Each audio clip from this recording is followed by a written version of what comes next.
Tout d'abord le gland. On n'est pas obligé de réaliser un gland. On peut faire le gland si le patient le désire. Dans ce cas-là, on va créer un ourlet pour faire le gland, un ourlet de peau, et on va prélever une greffe de peau au niveau de la cuisse pour combler le manque une fois qu'on a fait l'ourlet et pour créer un dégradé de couleur de peau. Certains patients actuellement choisissent de ne pas faire de gland parce qu'un des problèmes de la granuloplastie, c'est l'effacement. Un grand nombre de granulos, enfin toutes les granulos, avec le temps, ce bourrelet se voit un peu moins. Donc le gland, avec le temps, est moins marqué, et donc on va perdre un peu l'avantage de la granuloplastie. Mais on va quand même garder cette collerette, donc ça se verra toujours. Mais avec le temps, ça diminue petit à petit. Donc certains patients disent « mais moi j'ai pas envie de le faire » et ils vont préférer faire par exemple un tatouage réaliste de leur gland. Mais on peut faire les deux. On peut faire le gland et on peut faire un tatouage derrière pour accentuer un petit peu plus l'effet du gland.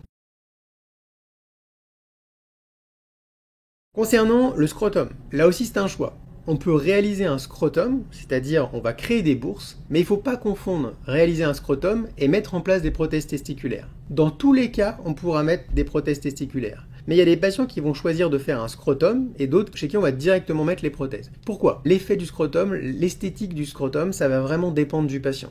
On a des patients chez qui on va pouvoir faire vraiment une scrotoplastie bien visible, bien jolie, parce qu'on a des grandes lèvres de base qui sont volumineuses avec pas mal de graisse sous les grandes lèvres et qui nous permettent de faire des bourses assez volumineuses. Dans ces cas-là, l'esthétique il va être bien marquée. D'autres patients, des patients minces par exemple, qui vont pas avoir de volume, chez qui on va créer un scrotum qui va être pas très gros, donc pas très esthétique, et on va pas avoir beaucoup de volume. Donc là, l'intérêt va être limité. C'est pour ça qu'on discute avec les patients. Moi, en consultation, je leur montre des photos de résultats de patients à qui on a réalisé le scrotum, d'autres à qui on a mis directement les prothèses, et je les laisse juger en fonction de ce qu'ils souhaitent. Et ça dépend aussi du type de phalloplastie, de la distance qu'on a entre le scrotum et la phalloplastie.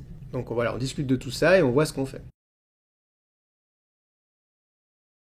Ensuite, la question de l'enfouissement du clitoris. Ça, c'est une question très importante, puisque on peut choisir dans la phalloplastie abdominale d'enfouir ou de ne pas enfouir le clitoris. Si on n'enfouit pas, évidemment, on va garder la sensibilité telle qu'elle est initialement, on va pas toucher au clitoris ou diclite, et on va le laisser comme ça. Si on l'enfouit, on va le mettre sous la phallo, enfin à la base de la phallo, ce qui va permettre de ne plus le voir du tout, donc il y a un vrai avantage esthétique. Par contre, forcément, on va diminuer un peu l'accès et diminuer probablement l'excitabilité de la zone et diminuer la possibilité peut-être d'obtenir l'orgasme. Donc ça va dépendre de mes patients, je leur explique, je leur montre des photos de résultats avec et sans diclite, en leur expliquant qu'on a toujours la possibilité dans le futur de l'enfouir si on ne l'a pas enfoui, c'est-à-dire qu'on peut tout à fait au début dire je l'enfouis pas, je vois comment je vis ma vie comme ça, et si c'est nécessaire, je l'enfouirai. Ça montre encore une fois à quel point ce parcours de phalloplastie se fait à la carte, et à quel point il y a des différences d'un patient à l'autre. Et on peut pas se mettre à la place du patient. Il y a des patients qui vont choisir de pas faire d'urètre, de pas avoir le clitoris enfoui, d'avoir des phalloplasties, on va dire entre guillemets simplifiées, et pour autant ils sont hyper heureux avec leur phallo. D'autres qui vont vraiment avoir besoin qu'on aille jusqu'au bout des choses, d'enfouir, de faire le scrotum,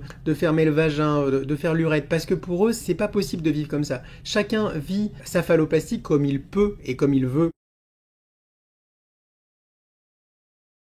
Ensuite vient la question très importante de la sensibilité. C'est quelque chose qui est très important d'aborder en consultation, c'est la sensibilité des phalloplasties. Il y a évidemment des différences entre une phalloplastie abdominale et une phalloplastie antébrachiale. Moi, ce que je peux dire sur la phalloplastie abdominale, déjà ce que j'explique aux patients, c'est qu'il y a deux types de sensibilité. Faut pas confondre. Il y a la sensibilité tactile, c'est le fait de sentir qu'on touche une zone. Et il y a la sensibilité érogène, c'est le fait d'avoir du plaisir lorsqu'on touche une zone.